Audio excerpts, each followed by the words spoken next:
नमस्कार, मैथ्स के online classes में आप लोगों का स्वागत है।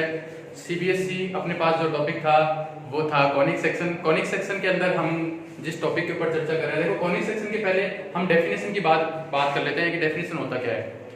डेफिनेशन क्या होती है इसकी, एक स्पेस के अंदर एक पॉइंट है, स्पेस के अंदर एक पॉइंट है जो कि ऐसे है कि उसकी एक जो फिक्स पॉइंट है उससे डिस्टेंस और एक जो लाइन है उससे डिस्टेंस ऑलवेज क्या रहेगी, एक कांस्टेंट रहेगी, उसे हम बोलते हैं कॉनिक सेक्शन। जैसे कि अपन बात करें कि जैसे कि ये एक पॉइंट है P, ठीक है, इसकी एक इस पॉइंट से डिस्टेंस और एक लाइन इससे परपेंडिकुलर डिस्टेंस अगर इक्वल रहे, अगर ये PS डिस्टेंस और PM डिस्टेंस एक दूसरे के कांस्टेंट रहे, अगर इनका जो रेशो है वो कांस्टेंट रहे, तो इस पॉइंट का जो अपने पास में स्पेस होगा या पाथ होगा, इस पॉइंट का जो पाथ होगा उसे हम बोलेंगे कॉनिक सेक्शन। वापस सुन लो भाई कि स्पेस के अंदर एक पॉइंट का पाथ, स्पेस के अंदर एक पॉइंट का पाथ जिसकी एक फिक्स पॉइंट से डिस्टेंस और एक लाइन से परपेंडिकुलर डिस्टेंस ऑलवेज अगर इक्वल रहे, तो उसको हम कहेंगे, उसको हम बोलेंगे कॉनिक सेक्शन। ठीक है भाई। लेकिन अगर देखो जनरली अगर अपन इसके बारे में बात करें, जनरली बात करें इसके अंदर, तो कॉनिक सेक्शन एक तरीके से आप जानते हो एक स्पेस के अंदर एक ऐसे इस टाइप से होता है जो अपन 10th क्लास में पढ़ा है, ये होता है भाई कॉनिक सेक्शन अपना। ठीक है, इसके अंदर अपने पास में बहुत सारी क्या मिलती है हमको, देखो राइट एंगल सर्कुलर है, इसके अंदर बहुत सारी क्या मिलती है हमें, साइज मिलती है। जैसे कि अगर मैं इसको ऐसे काट दूं तो आप देखोगे काटने के बाद में यहाँ जो हमें मिलेगा वो क्या मिलेगा, एक सर्किल मिलेगा। ठीक है, अगर मैं इसको थोड़ा सा ऐसे तिरछा कट करूं तो हमें जो मिलेगा वो क्या मिलेगा, एक इलिप्स मिलेगा। देखो यहाँ तो सर्किल मिलेगा, ठीक है, यहाँ क्या मिलेगा, इलिप्स मिलेगा। और थोड़ा सा ऐसे काट दूं तो हमें ऐसी आकृति मिलेगी जिसको बोलते हैं पैराबोला, जो क्या मिलेगा हमको, पैराबोला। इसी प्रकार हाइपरबोला मिलेगा और क्या मिलेगा, रेक्टेंगुलर हाइपरबोला मिलेगा। तो सबसे पहले इसकी हम डेफिनेशन के बारे में थोड़ी सी चर्चा कर लेते हैं कि डेफिनेशन क्या होती है। देखो इसकी डेफिनेशन बोलते क्या है, डेफिनेशन होती है, देखो मैंने आपको बता दी कि एक ऐसे पॉइंट का पाथ स्पेस के अंदर, इन स्पेस, डेफिनेशन की बात करें अगर अपन, तो स्पेस के अंदर in a space locus of a point P, which is locus of a point P, locus of a point whose distance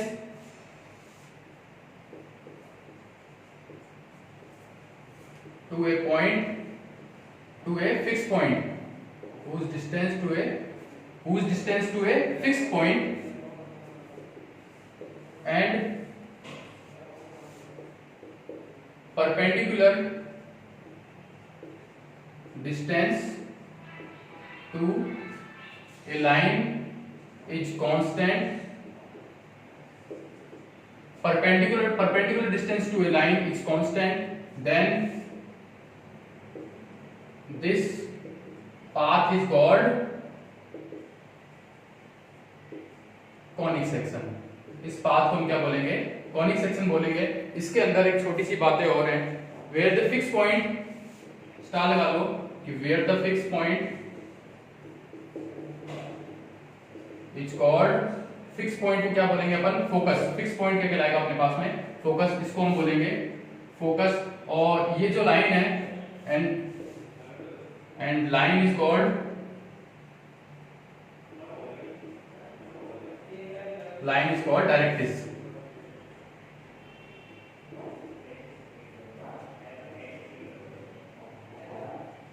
line is called directrix।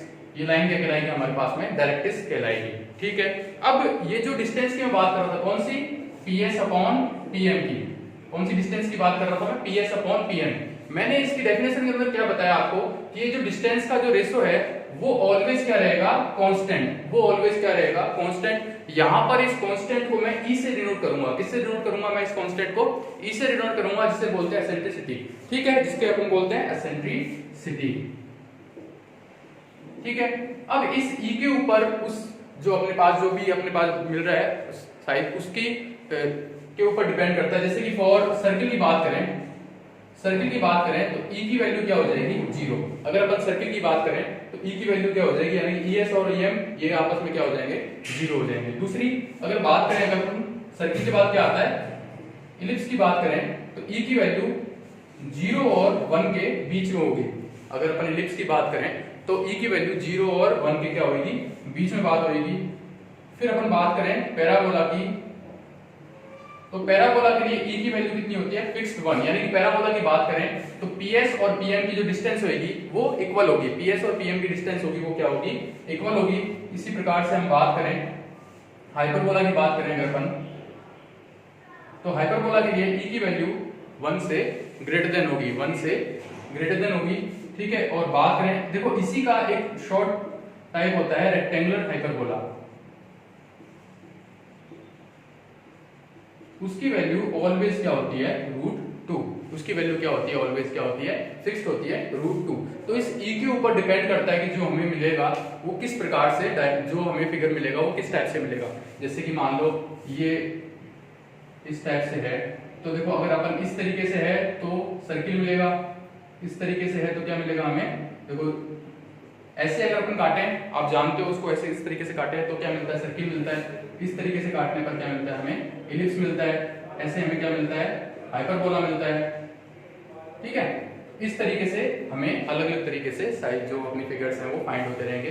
किसके ऊपर डिपेंड करेगी, ये सारी चीजें ई के ऊपर डिपेंड करेगी। तो यहाँ हमने कॉनिक सेक्शन का एक जनरल इंट्रोडक्शन ले लिया, जिसके अंदर मैंने आप लोगों को इसकी डेफिनेशन बताई है। उसके अलावा मैंने आपको बताया है कि जो ई है वो उसका क्या रोल है, एसेंशियलिटी, ये बहुत ही इंपॉर्टेंट चीज है जिसका हमारे पास में क्या रोल है। आगे अगर अपन बात करते हैं इसके लिए, तो अगर एक कॉनिक सेक्शन दिया हुआ है तो इसकी इक्वेशन कैसे फाइंड करेंगे, अगला अपना टॉपिक ये रहेगा भाई कि इक्वेशन कैसे फाइंड करेंगे अपन कॉनिक सेक्शन की। तो ठीक है भाई, जो अपन ने डेफिनेशन ली भाई उस डेफिनेशन के ऊपर ये सारी चीज क्या करेगी, डिपेंड करेगी। तो अगर अपन बात करें तो find equation of conic section, अगला अपने पास टॉपिक है to find equation of conic. Conic का क्या फाइंड करना है, मेरे को इक्वेशन फाइंड करना है। देखो भाई जब कॉनिक की बात आ रही है तो एक रिलेशन मैंने बोला है अभी आपको थोड़ी देर पहले कि PS upon PM is equal to E, ये रिलेशन बोला है। यहां से PS और PM क्या है, ये देखो डायग्राम के अंदर आप देखो PS और PM है क्या, PS और PM एक तरीके से डिस्टेंस ही है और कुछ भी नहीं है। क्या है, एक डिस्टेंस है। तो आपको पता है डिस्टेंस ऑलवेज क्या ली जाती है, पॉजिटिव ली जाती है। तो मैंने इसको किसके अंदर ले लिया, मॉडुलस के अंदर ले लिया। किसके अंदर ले लिया, इसको मॉडुलस के अंदर ले लिया। अब आपको कोई भी कोनिक हो, किसी भी टाइप का कोनिक हो, अगर आपको उसकी इक्वेशन फाइंड करनी है तो आपको उसका फोकस और डायरेक्ट्रिक्स का पता होना जरूरी है। अगर उसके फोकस और डायरेक्ट्रिक्स पता है तो उसकी इक्वेशन फाइंड करना बहुत इजी है। कैसे फाइंड कर सकते हैं, तो देखो PS की बात करें तो PS क्या है मेरे पास में, PS एक तरीके से P into S एक डिस्टेंस है। तो अगर डिस्टेंस का फॉर्मूला क्या होता है, x माइनस अल्फा का whole square plus y minus beta का होल स्क्वायर, और क्या लग रहा है अपने पास में अंडरूट, यहाँ है E। बात करें PM की तो PM क्या है, PM एक पॉइंट है x और y से परपेंडिकुलर डिस्टेंस है लाइन की। लाइन की इक्वेशन आप ले लो ax plus by plus c बराबर 0। लाइन की इक्वेशन मैंने आपको बताई हुई है, लाइन की इक्वेशन आप ले लो ax plus by plus c बराबर 0। अब इससे इसकी परपेंडिकुलर डिस्टेंस निकालने का फॉर्मूला मैंने आप लोगों को बता रखा है। इससे इसकी परपेंडिकुलर डिस्टेंस निकालने के लिए क्या करेंगे, इसको इससे क्या करा दो, सेटिस्फाइड करवा दो। तो ax by plus c upon root का a square plus b square, इस तरीके से इसको और सॉल्व कर लेंगे तो x माइनस अल्फा का whole square y minus beta का होल स्क्वायर बराबर e स्क्वायर, ये हो जाएगा ax by प्लस c का whole square upon a square plus b square. ये आ जाएगी उस कॉनिक सेक्शन के अपने पास में इक्वेशन। ये आ जाएगी उस कॉनिक सेक्शन के हमारे पास में इक्वेशन। कब, जब हमें क्या फाइंड हो, उसका फोकस फाइंड हो और क्या फाइंड हो, क्या अपनी डायरेक्ट्रिक्स फाइंड हो। इसके ऊपर एक क्वेश्चन कर लेते हैं, छोटा सा क्वेश्चन की बात अगर अपन करें तो मान लेते हैं कोई भी एक हमें क्या दिया हुआ है, क्वेश्चन की बात अगर अपन करें तो अपन बात कर लेते हैं कि एक इक्वेशन दी हुई है अपने पास में 25 x square plus y square minus 2x plus 1 is equal to, इसको दे लो 4x माइनस 3y प्लस 1 का होल स्क्वायर। ये क्वेश्चन दिया हुआ है हमें और सिर्फ वो ये पूछ रहा है कि ये जो इक्वेशन है, इक्वेशन ऑफ विच फिगर, ये कौन से फिगर की क्या होगी, इक्वेशन होगी। हमें ये इक्वेशन दी हुई है और इस इक्वेशन के थ्रू हमें ये पता लगाना है कि जो फिगर हमें फाइंड आउट होगा वो कौन सा होगा। उसके लिए अपन क्या करें, देखो भाई इसको सॉल्व करें। ये हो गया x square plus Y square minus 2x plus 1, 25 को नीचे ले आए तो ऐसा जगह 4x minus 3y plus 1 upon 25। अब देखो बात अगर अपन करें तो ये एक तरीके से एक लाइन की इक्वेशन है कि नहीं है? ये एक तरीके से क्या है, एक लाइन की इक्वेशन है। और हम यहाँ पे क्या करते हैं, a square plus B square करते हैं। a कितना था 4, तो कितना हो जाएगा 4 प्लस 9 यानी कि 4 प्लस 16 यानी कि कितना हो गया 25। देखो 25 ये एक तरीके से लाइन हो गया, यानी कि यहाँ पर जो है वो क्या मिसिंग है मेरे पास में, e मिसिंग है। तो यहाँ पर e की वैल्यू कितनी आ गई मेरे पास में, देखो ये तो होगी इक्वेशन, ये तो हो गई इक्वेशन हो गई। कैसे इक्वेशन हो गई, ये इक्वेशन हो गई x माइनस 1 की whole square plus Y square बराबर 1, 4x माइनस 3y प्लस 1 का होल स्क्वायर अपॉन 25। ये देखो इक्वेशन बन गई भी। यहाँ पर e की वैल्यू कितनी आ गई, 1 आ गई। e की वैल्यू अगर 1 है तो हमें कौन सा फाइंड होगा फिगर, पैराबोला। कौन सा फाइंड होगा हमारे पास फिगर, पैराबोला। एक छोटा सा क्वेश्चन था, इजी सा क्वेश्चन था कि भाई हमें क्वेश्चन दिया हुआ है और बताना है कि कौन सा फिगर होगा, तो हम कैसे फाइंड कर लेंगे। ठीक है, एक और क्वेश्चन दे रखे हैं कि मान लो एक पैराबोला है, एक पैराबोला आपको दिया हुआ है, उसका फोकस और डायरेक्ट्रिक्स उसने दी हुई है। let a focus of parabola 1 and minus 2 and directrix क्या होती है, एक लाइन की इक्वेशन होती है। डायरेक्ट्रिक्स दी हुई है मेरे को x minus 2y plus 3 is equal to 0। ये डायरेक्ट्रिक्स दी हुई है। देन फाइंड क्या करना है मेरे को, find equation of parabola. Parabola की क्या फाइंड करनी है मेरे को, इक्वेशन फाइंड करनी है। कैसे करेंगे, बहुत ही इजी सा काम है। देखो अगर अपन बात करें तो पैराबोला के लिए e की वैल्यू कितनी होती है, 1 होती है। पहली बात तो ये दिमाग में रखनी है। फिर मैंने बोला था अगर अपन बात करें इस फिगर के ऊपर, ठीक है, तो ये रहा मेरा फोकस कितना हो गया 1 और माइनस का 2। ये डायरेक्ट्रिक्स कितनी हो गई x माइनस 2y प्लस 3। यहाँ पर आप p मान लो x और y। देखो भाई कोई दिक्कत वाली बात नहीं है। अब अगर अपन बात करें इस डिस्टेंस की, आप जानते हो पैराबोला के लिए PS बराबर क्या होता है, PM होता है कि नहीं होता। पैराबोला के लिए PS बराबर क्या होगा, PM होगा। तो PS डिस्टेंस फाइंड करेंगे अपन, ये हो जाएगा x माइनस 1 का whole square plus y plus 2 का होल स्क्वायर। e की वैल्यू इसके लिए 1 होगी। अब इससे इसकी डिस्टेंस निकालेंगे तो x minus 2y plus 3 upon 1 plus 4 under के अंदर। तो ये आ जाएगा x माइनस 1 का whole square plus y plus 2 का होल स्क्वायर बराबर x minus 2y plus 3 upon under का 5 प्लस और माइनस। प्लस माइनस क्यों लगाया मैंने, क्योंकि ये क्या था, मॉडुलस था। इसको सॉल्व कर लेंगे, जो आपको इक्वेशन फाइंड होगी वो किसकी फाइंड होगी, एक पैराबोला की इक्वेशन फाइंड होगी भाई।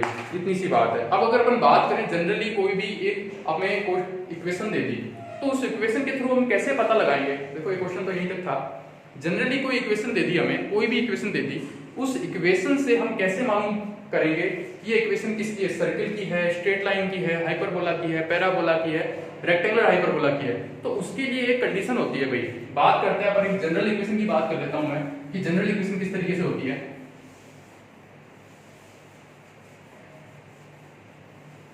अब अपन बात करें, देखो लगा लेते हैं, अपने टॉपिक लगा लेते हैं, टू फाइंड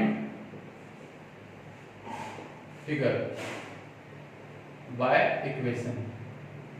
ठीक है, इक्वेशन के थ्रू फिगर का फाइंड आउट कैसे करते हैं। तो अपन मान लेते हैं कि S मेरे पास एक इक्वेशन है, ax square by square 2hxy 2gx 2fy plus c बराबर 0। ठीक है, ये अपने पास में कोई भी इक्वेशन है। अब अपन को मालूम करना है कि ये इक्वेशन जो दी हुई है ये किसकी है। तो उसके लिए सबसे पहले आपको एक डेल्टा का मालूम होना जरूरी है। देखो डेल्टा क्या होता है, AHG, डेल्टा एक तरीके से डिटरमिनेंट है HG C। ये आपको पता है AHGB है, इन सब का मतलब देखो A का मतलब है x स्क्वायर कोएफिशिएंट, B का मतलब है y स्क्वायर कोएफिशिएंट, H का मतलब है xy कोएफिशिएंट, G का मतलब है अपने पास में x का कोएफिशिएंट और F का मतलब है y का कोएफिशिएंट और C क्या है मेरे पास में कांस्टेंट टर्म है।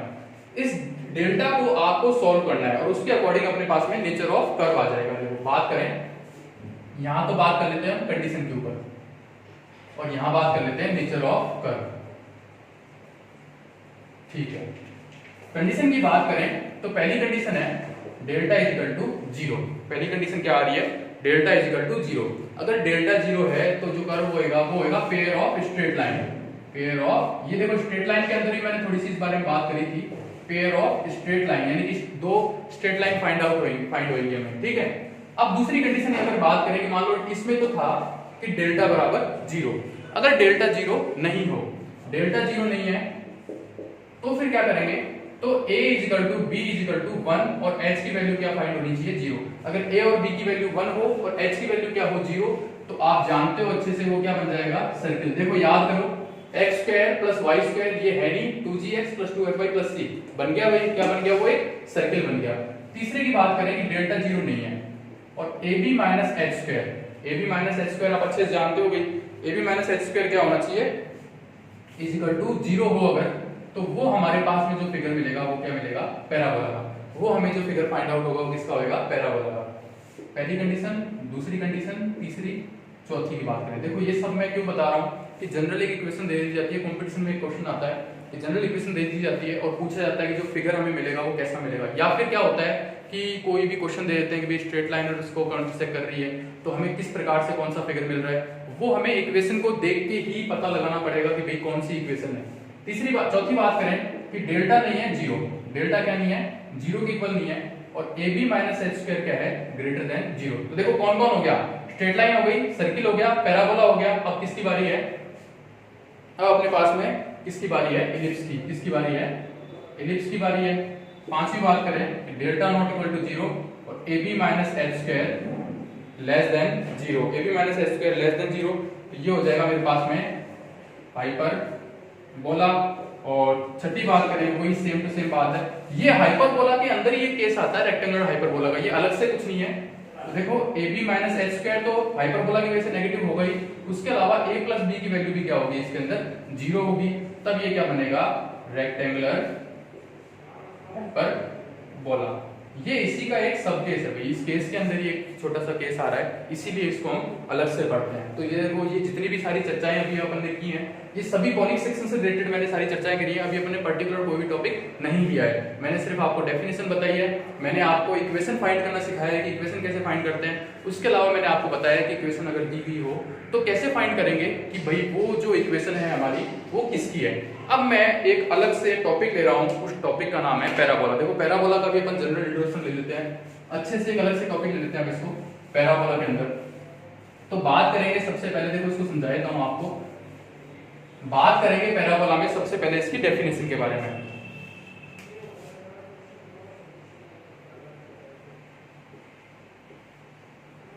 ठीक है, डेफिनेशन की बात करते हैं सबसे पहले अपन पैराबोला के अंदर।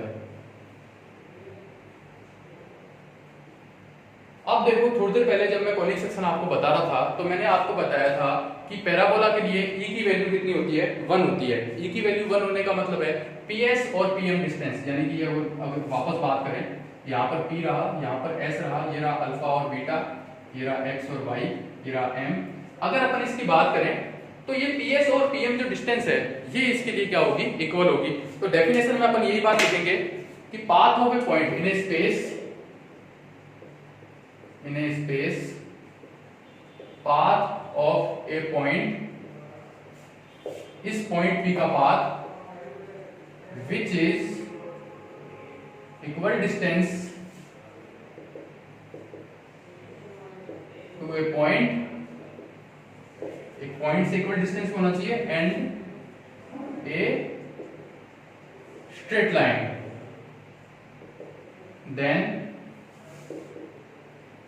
path is called parabola. ये हमारे पास में क्या पॉइंट बनाएगा भाई, पैराबोला बनाएगा। इसका जो पाथ होएगा वो क्या बनेगा अपने पास में, एक क्या बनेगा, पैराबोला बनेगा भाई। ठीक है, इस तरीके से ये जो हमारे पास में फाइंड आउट होगा, जो फिगर फाइंड आउट होगा वो क्या रहेगा, पैराबोला। कहने का मतलब है मैं किसके बारे में बात कर रहा हूँ, PS = PM के लिए, यानी पैराबोला के लिए PS और PM की डिस्टेंस आपस में क्या होती है, इक्वल होती है। ये सभी बातें सिर्फ और सिर्फ इसकी डेफिनेशन की बात थी। अब अगर मैं एक जनरली इसकी बात करूं तो ये होता है अपने पास में पैराबोला। देखो इसकी बात कर लेते हैं अपन इधर।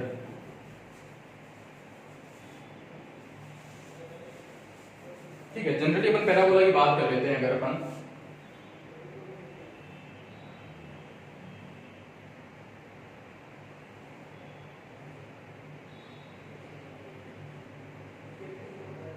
ठीक है, तो ये होती है उसकी डायरेक्ट्रिक्स, इसको हम बोलते हैं, देखो सबसे पहले बात कर लेते हैं इससे, इससे और इससे, ठीक है। तो ये जो पॉइंट हो गया पी एक्स वाई, ये जो है इसको हम बोलते हैं फोकस। इसको हम क्या बोलते हैं? फोकस बोलते हैं। इसको हम बोलते हैं वर्टेक्स, ठीक है। इसको हम बोलते हैं डायरेक्ट्रिक्स, ठीक है। और इसको हम बोलते हैं एक्सिस। देखो सारी चीजों का पता होना जरूरी है, क्वेश्चन यहीं से उठ के आता है भाई। ये हो गया डायरेक्ट्रिक्स। उसके अलावा ये मेरा फोकस था। देखो फोकस के परपेंडिकुलर जो होगा, जो लेंथ होगी, डिस्टेंस होगी इसके लिए पूरी होगी, उसको हम बोलते हैं लोकस रेक्टम, ठीक है। उसको हम क्या बोलेंगे? ये पूरी क्या कहलाएगी? Locus rectum. और ये लोकस रेक्टम के क्या कहलाएंगे हमारे पास में? कोऑर्डिनेट्स कहलाएंगे। किसके? लोकस रेक्टम के। किसके?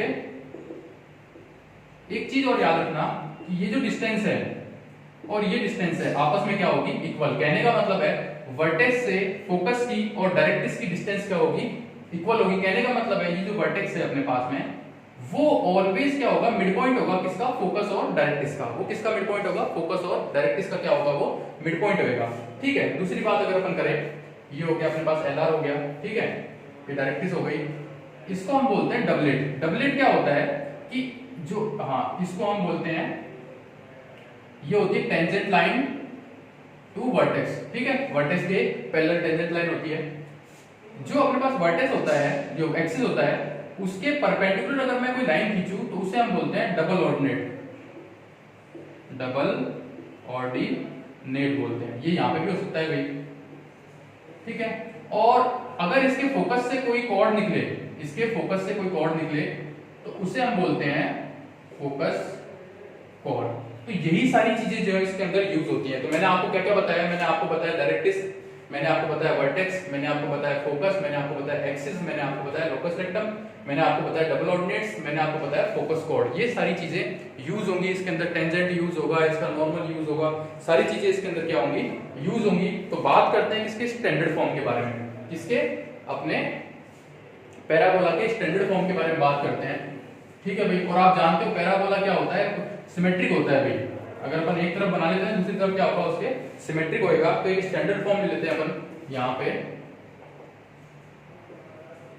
y² बराबर 4x। इसको लेकर हम सारी बातें कर लेते हैं, जितनी भी हैं अपने पास में सारी बातें इसको लेकर अपन कर लेते हैं, ठीक है। तो चूंकि ये y² बराबर 4x है, तो आप देखोगे ये जो अपने पास कर्व होगा, वो कर्व चूंकि किससे निकलेगा? अपने ओरिजिन से पास होगा। किससे पास होगा भाई? ओरिजिन से पास होगा। क्या? कर्व, ठीक है। यहां पर मैं लेता हूं इसका फोकस, जो कि होगा a और 0। यहां पर कोई पॉइंट ले लो p, x और y, ठीक है। मैंने बोला ये डिस्टेंस क्या होगी भाई? a। मैंने बोला ये मिड पॉइंट होता है, तो इसके इधर भी a डिस्टेंस पे ये क्या होगी? इसकी डायरेक्ट्रिक्स होगी। क्या होगी? इसकी डायरेक्ट्रिक्स होगी, ठीक है। यहां पर ये क्या x बराबर क्या हो जाएगा? माइनस का a। क्या हो जाएगा? ये x बराबर माइनस का a हो जाएगा अपने पास में। ये हो गया मेरे पास में फोकस हो गया, ठीक है। ये वर्टेक्स अगर अपन बात करें तो कितना हो गया? 0 0 हो गया। ये अपने पास में क्या हो गया? एक्सिस हो गई। एक्सिस क्या हो गई? y बराबर 0 हो गई अपने पास में, ठीक है। अब मैं बात करूं लोकस रेक्टम की, तो लोकस रेक्टम के लिए देखो ये a है, तो ये भी a होगा और ये भी क्या होगा? a ही होगा। y कोऑर्डिनेट की बात करें तो यहां पर वैल्यू a पुट कर दो, तो क्या हो जाएगा अपने पास में? y² बराबर 4a², तो y बराबर प्लस माइनस 2a, यानी कि प्लस का 2a और माइनस का 2a। तो ये हो गए इसके अपने पास में कोऑर्डिनेट्स हो गए। ये डिस्टेंस 2a, ये डिस्टेंस 2a, ये डिस्टेंस भी 2a और ये डिस्टेंस भी 2a। टोटल लोकस रेक्टम कितना हो गया अपने पास में? 4a। ऑलवेज याद रखना जो x का कोऑर्डिनेट होता है वो क्या पॉइंट होता है? हमें लोकस रेक्टम, ठीक है। 4a हो गया अपने पास में। तो अपन बात करें, ये हो गया अपने पास में डबलेट हो गया, ठीक है। और ये क्या हो गया अपने पास में? फोकल डिस्टेंस, फोकल कॉर्ड, ठीक है। और हाँ, एक चीज और रह गई, इस पॉइंट की, इस फोकस से जो डिस्टेंस होती है उसे हम बोलते हैं फोकस डिस्टेंस। उसे हम क्या बोलते हैं? फोकस डिस्टेंस बोलते हैं। तो अभी ये सारी चीजें अपन लिख लेते हैं भाई। तो स्टार्ट करते हैं। अगर अपन पहली चीज अपने पास क्या आई, पहली चीज आई अपने पास में इसका वर्टेक्स, वो कितना हो गया 0 और 0। दूसरे की मैं बात करूं तो वो चीज क्या आई अपने पास में फोकस, वो कितना हो गया a और 0। तीसरी बात अगर अपन करें, तीसरी बात अपने पास में क्या आ गई, तीसरी बात अपने पास में आ गई इक्वेशन ऑफ डायरेक्ट्रिक्स। क्या होगी x बराबर माइनस का a, यानी कि x प्लस a बराबर 0। ये किसकी इक्वेशन हो गई, डायरेक्ट्रिक्स की इक्वेशन हो गई। चौथी बात अगर अपन करें तो इक्वेशन ऑफ एक्सिस क्या आ गई, इक्वेशन ऑफ एक्सिस आ गई y इक्वल टू 0। पांचवी बात करें tangent on vertex, tangent on vertex, तो वो कितनी हो जाएगी मेरे पास में, वो हो जाएगी x इक्वल टू 0। ठीक है। छठी बात करें अपन लोकस रेक्टम के बारे में, तो कोऑर्डिनेट्स ऑफ लोकस रेक्टम क्या हो जाएंगे a और plus minus 2a। Locus rectum के कोऑर्डिनेट क्या हो जाएंगे, a तो है ही और प्लस माइनस 2a। दूसरी बात करें अपन लेंथ ऑफ LR कितनी हो जाएगी 4a, कितनी हो जाएगी अपने पास में 2a और 2a कितनी हो जाएगी 4a हो जाएगी। तीसरी बात अगर अपन करें इक्वेशन ऑफ LR, अगर इक्वेशन की बात करें अगर अपने ऊपर तो ये हो जाएगा x equal to a। Equation कितना हो जाएगा मेरे पास में x इक्वल टू a हो जाएगी इसकी इक्वेशन। ठीक है। इसके अलावा अपने पास क्या रहेगा फोकस डिस्टेंस, हाँ इसके अलावा अपने पास में रहेगा फोकस डिस्टेंस और अपने पास में क्या रहेगा, बात करते हैं सातवीं चीज जो अपन लिख रहे हैं अपने पास में, एक तो रह गया पैरामेट्रिक इक्वेशन, पैरामेट्रिक कोऑर्डिनेट्स क्या होंगे इसके 80 स्क्वायर और 280, और पैरामेट्रिक कोऑर्डिनेट्स क्या होंगे 80 स्क्वायर और 280 होंगे अपने। ठीक है, तो अपने पास में देखो पैरामेट्रिक फॉर्म हो गई। अब लास्ट तो सबसे इंपॉर्टेंट चीज बच गई अपने पास में, फोकस डिस्टेंस बच गई अपने पास में कि फोकस डिस्टेंस क्या होती है। आपको मैंने बताया पीएस क्या होती है, इसकी पीएस होती है फोकस डिस्टेंस, यहां से इस पॉइंट से फोकस। तो अब इसको फोकस डिस्टेंस को कैसे फाइंड करेंगे अपन, फोकस डिस्टेंस को फाइंड करने के लिए अपने पास में देखो एक रिजल्ट था PS इक्वल टू PM। तो PS की बात करें तो जो PS है वो PM के इक्वल है, तो आप जानते हो ये हो गई A, ये हो गई A, ठीक है, ये हो गई A, और ये जो डिस्टेंस है आपको यहां से लेकर यहां तक की, आप जानते हो PS बराबर PM है, तो आपको PM फाइंड करना है। तो यहां से यहां तक तो A हो गया, और ये यहां से यहां तक की इतनी डिस्टेंस कितनी हो गई x हो गई, तो आपके पास फोकस डिस्टेंस कितने आ गई a प्लस x। इस प्रकार से आपके अंदर पैराबोला के अंदर ये सारी चीजें आपके क्लियर हो गई। मैं देखो मैंने ग्राफ के अंदर सारी चीजें आपको बता दी हैं कि क्या नाम है फोकस क्या होता है, फोकस डिस्टेंस क्या होती है, इक्वेशन ऑफ पैराबोला क्या होता है, ये सभी स्टैंडर्ड इक्वेशंस थी भी इसके अंदर। अब जो हम बात करेंगे कि स्टैंडर्ड इक्वेशन से नॉर्मल इक्वेशन कैसे बनाएंगे, ठीक है, तो वो अपन अगली क्लास में करेंगे। Thank you class.